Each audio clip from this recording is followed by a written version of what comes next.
Hey guys, what's going on? It's Karl here, back with another video, and this one is a first, a dual review, as my last video was a dual unboxing of these guys, the Galaxy Tab A models, of course from Samsung, and these are their latest in their budget-friendly lineup for tablets of the more successful and the more popular Galaxy Tab S models.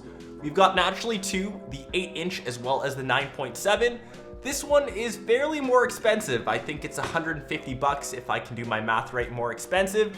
And that is also because it has, if I can get this out, the S Pen included. I'll let you know what I think of this latest lineup of tablets and if they're worth your money. So depending on where you live, I'll use the States as a reference point. The 9.7-inch model costs $299, whereas the 8-inch model will run you $230. Both have very similar specs. You can see on the boxes the 9.7-inch model has the S Pen.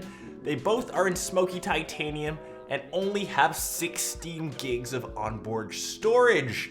I don't really know what you can fit with that, but they do have the option of micro SD card expandable memory. Always nice to have, up to 128 gigs extra. Spec-wise, the 8-inch has a 1.2 gigahertz quad-core processor, 1.5 gigs of RAM, a 5-megapixel camera with a 4200 milliamp hour battery. On the flip side of things, the Galaxy Tab A 9.7-inch has a 1.2 gigahertz quad-core processor, 2 gigs of RAM this time around, 5-megapixel camera, all of that is the same, and a 6000 milliamp hour battery. Slight difference. Judging by the specs, we don't have the latest and greatest in chipsets, and that reflects on the Geekbench 3 scores. Fairly low for modern tablets, 1439-ish on the multi-core, and around 468/469 for the single-core scores. Keeping on the topic of budget, the back is just made out of a hard touch plastic. You won't really compare this to the likes of an iPad, but it is what it is. You can see in the top left, that is where the S Pen lives. Naturally slide that out and you have all the S Pen functions. Very similar, if not identical, to say the Galaxy Note lineup.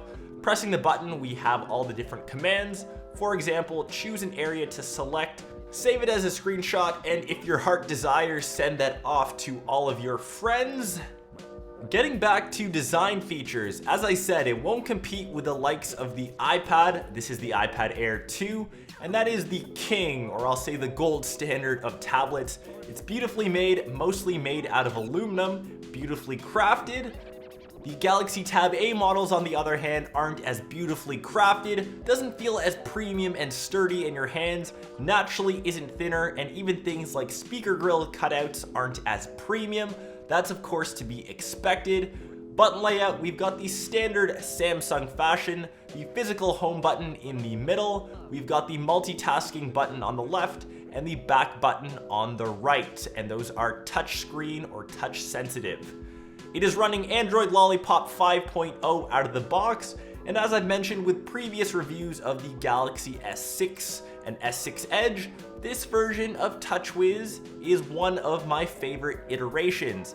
I'm of course the biggest fan of stock Android, but TouchWiz, Samsung, you are finally listening. It doesn't lag things up as much, and it is a bit more usable.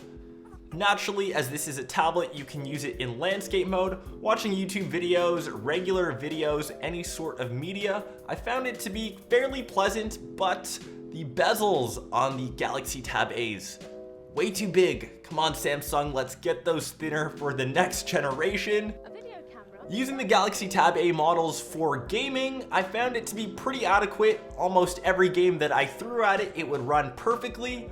There were a few instances when a bit more graphic intensive games and 3D games would lag, slightly stutter. It wasn't a deal breaker, but if you're really looking to play games, I guess, on your tablet, look for, as I said, the Pro Model series.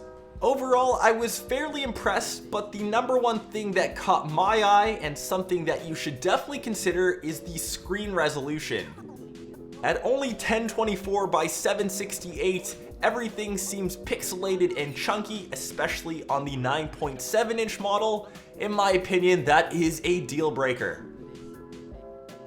that will wrap up my review for the Galaxy Tab A tablets. If you guys own them or on the fence, let me know what you think about them down below in the comments.